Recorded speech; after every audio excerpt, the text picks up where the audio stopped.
Hello, everybody. How are you doing? Welcome to another episode of the CJ Scott. As you know, we always set up the jury, but you have the verdict. I've got a jury of 2 ladies and 1 gentleman tonight to talk about something that, it looks so obvious. When in the past, people would talk about rural to urban migration, but then over time, it has come to seem like Nairobi is the Kenyan's dream. Everybody wants to move from wherever they are, where they grew up, and come to the city. And when you're in the city, you are thought to have made it. So you've got to take care of everybody else because you are living in the city. Is that true? We're going to be finding out about that. Before I get to introduce our panel tonight, I want you to get on and share the stream, invite your friends, tag them, let them know that we are on with the CJ Scott right now. If you have not yet subscribed to CJ Atemo on YouTube, go ahead and do that. Well, to my father's left, I've got Valencia. Yeah. I've been trying to pronounce it correctly only because of how it was spelled when it was brought to me. Yeah. Valencia, please introduce yourself. Welcome to CJ Scott. Please introduce yourself. Okay, so my name is Valencia Jibera. I'm an advocate by profession. All right. Yes. Okay. And then we've got Eric right over here. Yeah, my name is Eric Olweny. I'm a business consultant. Okay. And then we've got Eve. Yes, my name is Eve Karuere. Thank you for having me. I work in real estate and construction. That's very interesting. Is it? That's very interesting. Because I know lately I hear more and more ladies taking up real estate and construction. In the past, people wouldn't have thought that ladies would have interest in construction. That's true. What drove you there? Generally, I am a dabbler. So coming from a different field, I was in legal and journalism. But I got poached by a company that was starting out, and what happened is I couldn't stay in my own department simply because I like the general aesthetic design, and with that comes the interest of how things are put together. So in the end, the sale of knowing the tangibles, that attracted me. All right. Yeah. All right. So is Nairobi the Kenyan dream, or is that an illusion? Wow. My view is, it's the idea of the Kenyan dream. Okay. Naturally, it's the cosmopolitan center of what we all imagine progress to be in this country. And so it's the idealistic view. All right. Yeah, that's the idealistic view. You all the same, Valencia? Yes, and also I think it's because of the picture that Nairobi has. Because everyone in the rural area believes that when you get to Nairobi, you have made it. As long as you have stepped into the city, you have definitely made it. You're going to make it career-wise, business-wise, in whatever form, in whatever career or occupation you're doing. They thought that once you're in Nairobi, you're rich automatically. Because there's money flowing here. Yeah, like money is just flowing everywhere. So if you're in Nairobi, you have to make it. So I think it is, and I actually concur with her. But do we also cement that perception? Because you come into Nairobi, if you didn't grow up here, maybe Eric grew up here, but if you didn't grow up here and you come into Nairobi, then somewhere you begin to try to flow with it. And you've got to look like you're doing better in the city than when you were not necessarily even from a rural area, but even a smaller town. You could have come from a smaller town like Eldoret, Nakuru. So you come here and you feel the pressure to prove that life is really going on. Eric. Yeah, I can say first Nairobi was the Kenyan dream. It's no longer a Kenyan dream, first of all, let me say that. Because you'll find that most people who come to Nairobi, eventually, or those who are born in Nairobi, they also want to live in Nairobi. That's why you see most people, they want to build houses outside Nairobi. And those who are in Nairobi, they want to go to Dubai. or they want to go to the US, Yes. Yeah. So it's a perception that we, the people, we've been building that perception over time. But it was there initially, but things are changing. Other towns are growing. And it's something that doesn't affect only Kenya. That's why even the people in Nigeria, they want to move to Lagos. It's worldwide. Yes. But when you say it was and it no longer is, all these memes that come out, especially December, so guys are going back to the village and say, Nairobi people, when you're coming, you better behave. Because there's still the perception that there is a sense of success and achievement that you have when you live in the city. Does that put us under a lot of pressure? Definitely, because there's the idea that how are you not making it in Nairobi?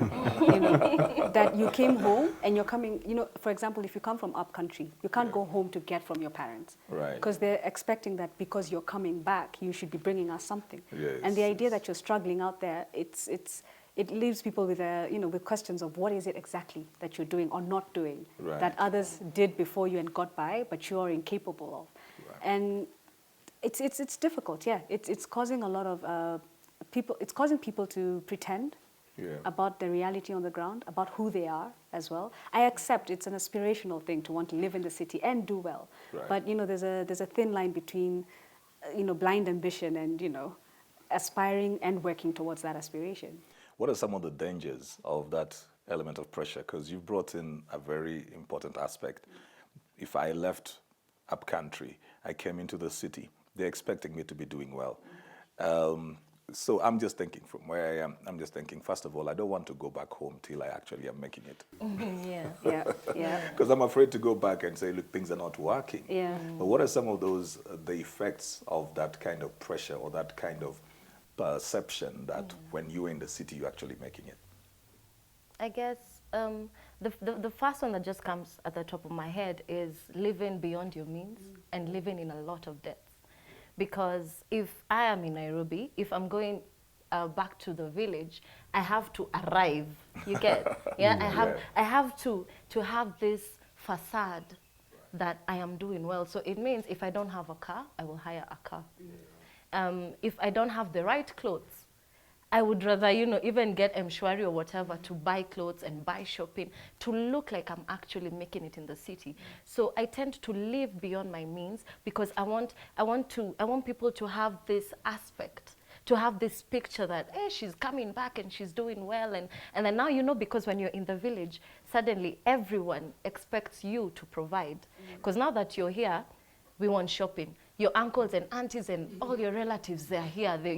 Someone is like, hey, you're from Nairobi, tununulie lunch, tununulie supper, because everyone expects you to have made it. So you end up living beyond your means, and you end up living in so many debts because you want to put up the picture that you're doing well.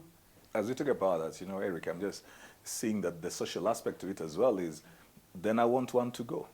Yeah. Which means that then I cut off people. I don't want to meet anybody because they'll put me under pressure like, hey, you from the city, you have to give me something. And if you give to one person, the other will be like, you didn't give me. So it makes people then begin to distance themselves from communities that they came from. And then it puts people in a place where they're very isolated. So Eve talks about the pressure that you have here, and Valencia talks about the debt. And then here you're isolated. So where does that leave the Nairobian? If you look at it very well, that was one of the reasons why we have the biggest slums in Africa. Right. Because of that pressure from the society that you live in Nairobi. So when you come from the upcountry, you come to Nairobi, you will have to look for a place to live in Nairobi so that they know you are in Nairobi. You'd rather pay less amount, but you are within the city. Right. Yeah, within the city. So that's why it's giving us a lot of pressure as young people. And not just as young people, it's affected even people who are there before us. Yeah. And that's why you see, that's why in December, the business of Kahaya is booming because I want to show them that I live in Nairobi. And when we go back to Nairobi, especially where I come from, I want to go, let's say for a funeral, I must be carrying a bottled water, I must be dressed in a certain way. So it's just a lot of pressure from the society. You have arrived, yes, that's the word. Those who go abroad, you mentioned about those who go abroad, right. But those who go abroad, people will talk about remittances, that they really bring back money over here and they invest. At one point, I'm not very sure with, and Eric probably would help, at one point it was like at some point that was a very high income, foreign forex income earner in this country. People just bringing money back, Kenyans who are living abroad. Is that the same for people who live in the city? and now the villages and the communities that they came from. Because if I go to the US and that's a dream I have, then I begin to bring back money. Now here I am in Nairobi. Yes. I went to make money. Yes. Aren't these guys justified to feel that, you know, you should be sending, there should be a lot of remittances of money going back home, and does that happen? Let me say, as I said before, it's a pressure that we have in society. So you find out that somebody, like when they want to go back to a country, they need to have a budget, a whole budget, not for their own consumption, but they need to do shopping for several houses. They need to text things to people. They know they'll meet people who want money. So it happens, but not as regular as the people who are in the US. Because when you come to Nairobi, we're coming with that perception that we're going to make money. Right. But now, within the year, most times, most people will avoid traveling back to the up country, or even avoid those conversations because they don't want to be pressured. They're saving for December. They want to go and show up when they get home. And when we talk about, I'm just thinking about, I don't know whether it's an illusion. So we'll come from the upcountry and come into Nairobi. Then somebody will be upcountry and they're farming. Then they sell their food to who? To the people in Nairobi. Right. And then they're making money in the village. Yes. Then here we are talking about food is costly. And it probably came from your grandmother. How sensible is that, Eve? Honestly, things have changed. I think it's becoming the inverse because, for example, to touch on the Nairobian, right? You're trying to pretend to look a certain way to the people back home. But even in Nairobi itself, you're struggling. You're, like you said, isolating. You're isolating yourself so that even the people around you don't assume that you'll keep face. You'll keep face and try and keep the image looking as it should be, because now you're looking like something, you're trying to put up that successful front. So even when you think of, for example, like a lot of people are going into agriculture. There's no shambas in Nairobi, where people will do any farming or such. So they're going out of the city, and people are making money. So the person in Nairobi who's trying to keep face, working a good corporate job, which is still, the ideal. People are selling it as it's the thing that, suit and tie, 9 to 5, and you make good, you have benefits and such. There's a disconnect. There's a certain disconnect that's happening societally, and we're all, I think, struggling to hold on to what it is that we thought it was as life and circumstances just reinvent. Because, even generally, and it's not just in Kenya, as well as Eric mentioned, but generally, the cities are fed by the people who are in the rural areas, and then they make so much money. And their overheads are very low at a personal level. So I send my son to the city, who wants to look like they're making it over there. Then it's me and the other villagers who are sending food to the city. And my son feels like he's doing really well. Are we supposed to begin having conversations of Nairobi is not the only place we can make it? Yes, definitely. Definitely. Especially right now, because of technology and the internet, it's made the world literally a global village. So the things that you'd say that you'd only find in Nairobi, right now you can still make it even from wherever it is, from Eldoret, Kitale, Turkana, from wherever. And I think it's a conversation that we need to begin having this conversation, because you find that so many people are coming from rural areas to come to the city, but in real sense they can stay in the rural areas and actually make quite a big impact, or make quite a difference compared to coming to Nairobi. Because when you come to Nairobi, there are so many things that you need to learn, relearn, and then there's a certain struggle also in Nairobi that, as much as we don't want to talk about it, but there's quite a struggle in Nairobi that if you are able to settle and establish yourself in the rural area, it would make it a bit easier for you to even create employment and even make something of yourself, even in the rural area. I agree with her. There's an article that was in the newspaper, I think towards the end of last year and early this year it was repeated, of how Kenyans in the wealthier neighborhoods, people in Runda, people coming from Karen, are all moving out of the city. They're buying properties and moving to Limuru. So Limuru prices are spiking. They're buying properties out in Nanyuki. And you hear these are the I mean, the idea is that these are the money makers, right? Because they're in affluent neighborhoods, and now they're moving out of those neighborhoods to go live in the countryside. I wouldn't say it's anything to do with the pandemic. It's simply, I think, a lifestyle change that has necessitated that people are seeing there's more value, perhaps, in driving. You know, we're no longer in that utopian of idea of, you know, we need to get to New York, we need to get to Nairobi, we need to go to the cities to make money. So people are seeing that perhaps whatever businesses they would have been running, which I'd really like to know which ones, they can run them you know, out of town and still make as much money with the comforts of knowing there's no land rates. I mean, in Runda, people have written at the gate, you know, how much you owe in land rates.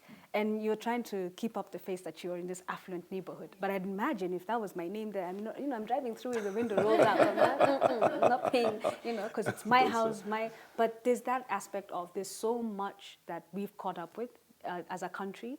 We're now, well, let me say as an adult, I'm realizing that all of a sudden these things were supposed to be there. Land rates were being paid even by our grandfathers. But now that, you know, you're an adult, you're living in this place, you're also paying it. And perhaps you can't keep up, you know. So moving up country brings out a whole other, you get the ideal of what you wanted with the comforts of knowing that, you know, you don't have that pressure that Nairobi brings. You know, when the devolution thing started coming up, a lot of people in my generation started feeling like going back into the counties to try and do business over there. Is it just a picture that we sell to young people? Because some of them have ancestral land that is available to them, hundreds of acres. And then they will come here and go into the space that Eric is talking about. So you have to go into a slum because this is what you can afford. You're not productive. You're not having jobs. You have to wait every day to see whether you will be taken up as a casual worker. But you've left your father's 100 acres over there untended because you're thinking farming is not my thing. This is not, what do they call it, Kwomoka. This is I need to look like I'm doing well. And somebody actually comes on this side to work very hard, then eventually to go and buy land from this very same rural area that they came from. How are we supposed to re-engineer this kind of thing? The problem that we had initially in this country was access to a lot of things. Right. That's why most people are coming to Nairobi. A lot of things, you could only find them in Nairobi. If you wanted to apply for a passport, you have to come to Nairobi. If you wanted to do anything, Nairobi. But right now, things have changed. With this devolution and the internet access, we have a lot of things everywhere, every county actually. And the towns are even growing. If you go to Eldoret, you'll see a major change. You go to Kamega today, it's so different from 5 years ago. Right. That's now the perception we need to now start selling to our age mates and even the younger people, that you don't have to be here to get access to this thing and this thing. You can get them from anywhere, and you can still make it from wherever you are. And I think exposure as well. You know, what we were sold to growing up was you go to school, get a good corporate job. You know, then there's certain things that if you're in banking, then you'll make it in life because you know so-and-so's father, he's a banker. And you always had this uncle who was doing well because you never heard he's a farmer. He's doing well because he's a farmer. And yet, perhaps, even, you know, maybe your parents would borrow some money from the farmer who was doing very well, but didn't have the packaging, right, to sell something that would appeal to you as youth. So I think with exposure and perhaps, I don't know, what would it be? Would it be technology? That our mindsets are also changing. We're also seeing, like, we're getting out of the idea of what we were closed up in what sells, to now, like, what's the reality? That these industries that we thought before, of course, have been transformed. Things have changed. I mean, look at banks now. You find 2 clerks in a bank that had probably needs 12 tellers. You know, it's got 12 teller booths. So I think there's a few changes that are necessitating how we also begin to think about, I think. When we talk about the people that, for example, young people will look up to, most of them did not grow up in the city. But then they came into the city and they took over the city. What happens to those who grew up in the city? What happens? Is it the thing of living by the water and you never really see the value for that water? Well, what happens? Actually, you've summed it up. It's living by the water. You've never needed for it. You've never seen that there's probably anything beyond it. You get comfortable. Right. And I think also parental upbringing. If they never pushed you, for example, you were brought up to aspire to think like, you know, every holiday you're going somewhere. Right. So it was comfortable. There's never a time you want for something so bad that you think outside the confines of your geographical location. All right. Yeah. At what point should then somebody begin to feel, look, I need to move out of the city? Sometimes, because they're struggling. They probably have come and they have succeeded in a sense. And, mostly when people talk about the urban areas, success is money. Yeah. So, okay, you've made your money. At what point should somebody then flip and say, look, been there, done that. I need to move into, is it Kisaju or somewhere over there? Interesting that you raised up the issue of Limuru, because I had people, some people who are just at the middle income level, who are also just moving out. And they're feeling like, look, I'm getting a bigger compound and I'm paying what I would have paid in the city. I'm getting a house plus a compound, a DSQ out over there. Then they begin making the calculations on how much time would I spend on traffic. If I leave at this time, it will accord me or afford me this particular thing. At what point should we say, look, I'm not going to prove myself anymore in the city. It's about my life now. And if I don't make certain decisions, by the time I will hit 40, I will have totally nothing. At what point should we start making that? I think it begins with what informs your decision to stay in Nairobi. Okay. Are you in Nairobi because things are, you're slowly, climbing up the ladder, or you're slowly making something out of your life? Or are you in Nairobi just for the sake of being in Nairobi? Because there's no need for you to be in Nairobi when you know in real sense things are not working out, or even if things are working out, but you want a change. Right. Sometimes you just feel that I've had enough of traffic. Yeah. I've had enough of insecurity, for example. So it gets to a point where you feel, where am I most comfortable at? Where what sort of environment do I want my kids or my family to grow up in? Because I believe that the environment really also speaks to the way someone grows up. So it just comes up to what informs your decision to stay in Nairobi or to move out. Are you here just because you want to be in the city and you want everyone to know, or it's where you were told people make it. Or because you want your kids to be in Nairobi and be in, because I know you can, for example, move to Limuru and find a very good school in Limuru. Yes. And still your kids, will be able to grow up in a good environment and still get access to the same things that you were getting here.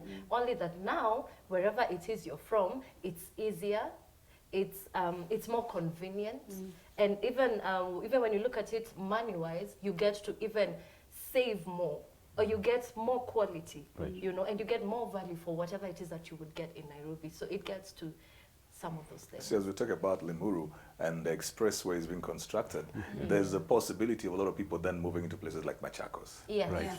Because then it will be a very short distance to get into the city. And when you mentioned the thing of schools, see, it's a crazy thing in the city. Before you move, you consider so much.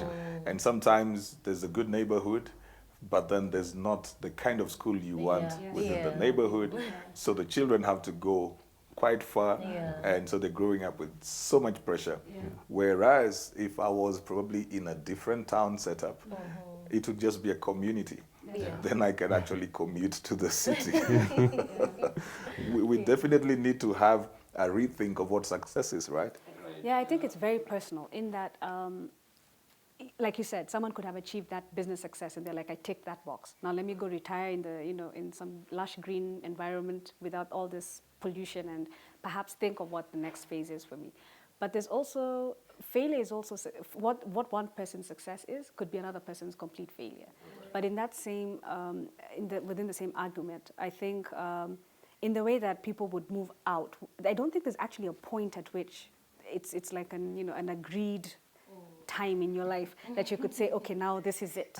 I think it's a very personal decision, because there's different things that are influencing our choices today. For example, I imagine people with children, right, in this day and age, there's so much kidnapping going on in the city that you'd imagine, I don't want to have a child and not be at peace doing something else because I'm thinking, ooh, he's probably playing somewhere in a compound I don't know, and you know, there's just so many variables to think about, and so it would be success to me to actually afford a comfortable living somewhere out of the city where there's many schools. Schools you'll always find. Look at Tattoo City. It's all the way out in Roiro. There's Nova Pioneer.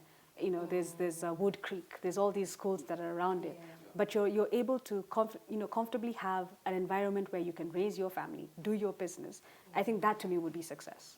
All right. Yeah, I think also that thing to consider, to ask yourself is what keeps you in the city?